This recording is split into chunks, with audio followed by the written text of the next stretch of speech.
Kitaaluma, Mheshimiwa Deogratius John Pancras Ndejembi ana shahada ya uzamili katika masuala ya usimamizi wa biashara kutoka Chuo Kikuu cha Cambridge nchini Uingereza, shahada katika masuala ya uhusiano wa kimataifa kutoka Chuo Kikuu cha Lincoln nchini Uingereza, na ana stashahada ya juu katika usimamizi wa utawala kutoka katika Taasisi ya Kimataifa ya Usimamizi wa Utawala.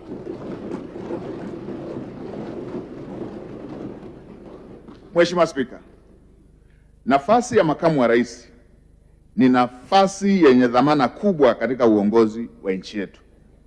Kwa mujibu wa katiba ibara ya 47(1) ya Katiba ya Jamhuri ya Muungano wa Tanzania, makamu wa rais ndiye msaidizi mkuu wa rais kuhusu masuala yote ya Jamhuri ya Muungano wa Tanzania kwa ujumla. Aidha, atamsaidia rais kufuatilia utekelezaji wa siku hadi siku wa masuala ya muungano. Pia atafanya kazi zote atakazoagizwa na kutekeleza kazi za rais wakati rais hayuko kazini au yuko nje ya nchi.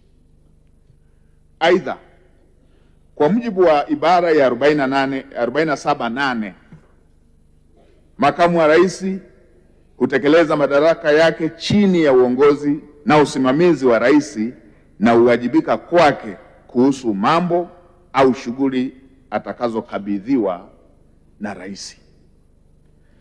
Mheshimiwa Spika, majukumu hayo yanahitaji mtu mwenye uzoefu wa uongozi, uelewa mpana wa shughuli za serikali, uwezo wa kufanya kazi kwa karibu na rais na busara katika kushughulikia masuala ya kitaifa pamoja na uwezo wa kuratibu.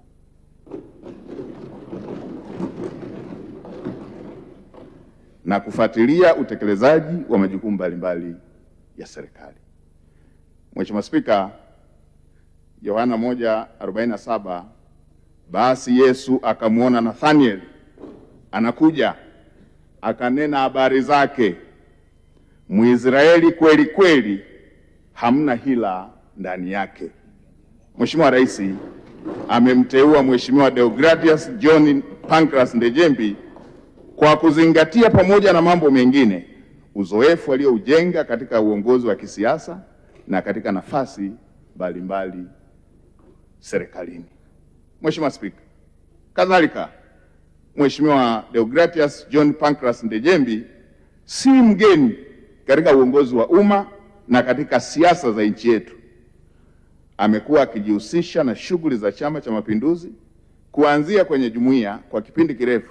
Akiwa mjumbe wa Baraza Kuu, amewahi kuwa miongoni mwa wajumbe wa Halmashauri Kuu ya Taifa ya Chama cha Mapinduzi kupitia Umoja wa Vijana wa Chama cha Mapinduzi, na mwaka 2020 alichaguliwa kuwa mbunge wa jimbo la Chamwino, nafasi iliyompa fursa ya kuwakilisha wananchi na kushiriki moja kwa moja katika shughuli za bunge na katika utekelezaji wa sera za serikali.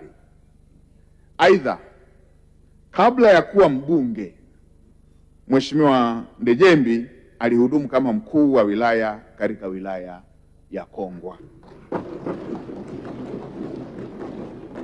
Mheshimiwa Spika, baada ya kuchaguliwa kuwa mbunge, Mheshimiwa Ndejembi ameendelea kuaminiwa na Mheshimiwa Rais na kupewa majukumu mbalimbali ndani ya serikali.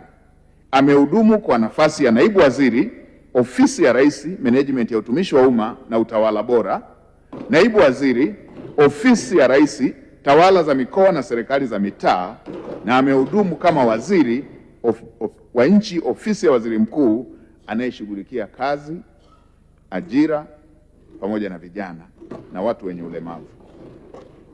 Amehudumu pia kama waziri wa ardhi, nyumba na maendeleo ya makazi, na kwa sasa alikuwa waziri wa nishati.